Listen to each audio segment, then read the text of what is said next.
Hello everyone, কেমন আছেন সবাই? আজকে আমি আপনাকে লাগিয়ে কি রান্না জানেননি? চুন সেমাই দিয়া দুধ দিয়া মানে গাভীর দুধ দিয়া কুমিল্লার টানছে বুঝছেন নি? এমন আড়া আড়া গাড়া গাড়া দুধ গো, একবার মনটা ভরে যায়। গাডা আসরে যে পানি দুধ সর্দা পর্যন্ত বয় না, কি আর করবো? সব বেজাল আর বেজাল, বেজাল ছাড়া আর উপায় নেই বুঝছেন নি? আর দেশে হলে এখনো খাঁটি দুধ পাওয়া যায়। তারপরে কি এই নদীর টাটকা টাটকা মাছ পাওয়া যায়। কয়টা দিন থাকছি মনে হয় যে ব্যস্ত কেনাতাছিলাম বুঝছেন নি? দেশটা যে এত ভালো লাগে, থাকতারি না গো, থাকতারি না, কি করমু? আইয়া পরন লাগে দেশটাতে দৌড় ভাইরা কে লেগে এনে যে নাঙ্গ সব চাকরি বাকরি সব এর লাগে। আপনাকে লগে একটু দুঃখটা কইলাম, দুঃখটা কেমন হয়েছে একটু কইয়েন বুঝিনি? অনেক সামাইডি কেমনি রান্ধি এটা চায়াতেন। অনেক সামাইডি করবেন কি উল্টায় পাল্টায় সুন্দর করে একটু বাজবেন, তেল ছাড়া আবার তেল দিয়ে না বুঝিনি, মানে একটু বাজা দালে গ্যারান্ডাইব যখন আমি দুধ দ্বারা আনবো। এটা খালি আপনারা ধৈর্য সহকারে সবাই দেখেন কেমনি রান্ধি। এভাবে রান্না করবেন, আসলে কিন্তু এই সময়টা অনেক স্বাদ লাগে। আপনারা তো লাচ্ছি সময় দুধ দিয়ে খাইছেন, কিন্তু এই সময় দুধ দিয়ে কীভাবে আমি রান্না করি এটাই আপনারা দেখেন আর শিখেন। শিখে শিখে এভাবে রান্না করবেন, অবশ্যই দেখবেন অনেক স্বাদ লাগে। পরে লাড়া চাড়া দিয়ে ভাজা ভাজা করেন, বাদা বাদা না কইরা তারপরে কিভাবে রান্না করি সেটা দেখেন বুঝছেন। আর ভিডিও কেমন হয় না হয় অবশ্যই কমেন্ট করে জানাবেন। আপনারা লাইক শেয়ার কমেন্ট না করলে কি ভাল লাগে কোন? আপনারা যদি লাইক শেয়ার কমেন্ট করে তো এনা মনটার ভিত্তি কি একটা ভাল লাগে বুঝেননি। আমার একটা বোন আছে বুঝেননি, ও আমার বোনের দেশটা জানি কই, ফারজানা ইসলাম ছোটন।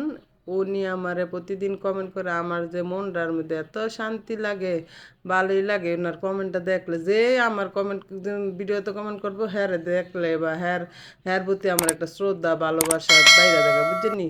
এর লাগে প্রতিদিন আমি একজনের করে কমেন্টকারীর নাম লমু, জানি হ্যাঁ গো শুনলে হ্যাঁ করতে অনেক ভালো লাগে যে আমিও মনে রাখছি হ্যাঁ গো, হ্যাঁরা যেমন আমার মনে রেখে কমেন্ট করে।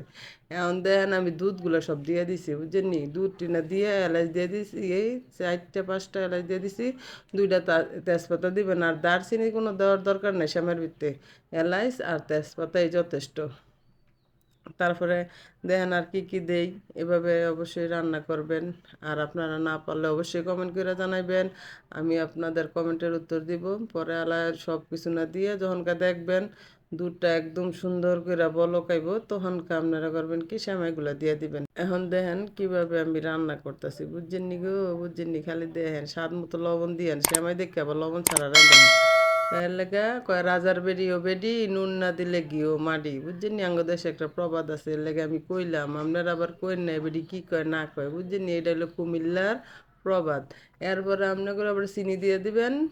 চিনি কেউ মিষ্টি কম খায়, কেউ বেশি খায়, এটা আপনাকে ব্যাপার। আপনারা আপনাকে স্বাদ অনুযায়ী চিনিগুলা দিতে পারবেন।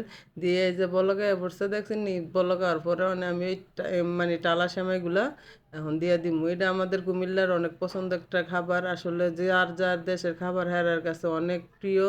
আর কেউ কেউ দেখলে কইব কী রান্ধে, আমিও দেখলে কই অন্য দেশের মানুষ যে কী রান্না করে, আসলে স্বাদ না হইলে কিন্তু মানুষ ওইটা খায় না। অবশ্যই স্বাদ হয় দেখে এই জন্য খায় না, কারণ মানুষ এত কষ্ট করে এত কিছু খরচ করে স্বাদ ছাড়া তো ওই জিনিসটা আর খাইতো না বুঝিনি। এর লেগে যার যার দেশের খাবার হেরার কাছে অনেক স্বাদ। তখন এখন করবেন কি, সেমাইগুলো অল্প অল্প করে দিয়ে দিয়ে লাড়াচাড়া দিয়ে দিবেন। দিয়ে তারপর যখন দেখবেন দুধ দুধ সেমাই সেমাইটা একেবারে মিল্লা মিশে দেখছেন নি কি সুন্দর রান্না বান্না শেষ হয়ে যেতেছে আমার। পরে আলা করবেন কি, আপনারা নারকেলটা দিয়ে দিবেন। নারকেলটা দেওয়া শেষ হলে যখন দেখবেন দুধ দুধ থাকবো তখন কি আপনারা নামাই নেবেন। এটার আবার একেবারে আপনারা এক শক্ত শক্ত বানাই লাগেন না বুঝছেন, লাচ্ছি সেমাইয়ের মতন হালকা দুধ থাকবো, তখন খাইতে এটা স্বাদ লাগবে। অবশ্যই এইভাবে রান্না করবেন। সবাই ভালো থাকবেন, সবাইকে ধন্যবাদ। আসসালামু আলাইকুম, আল্লাহ হাফেজ।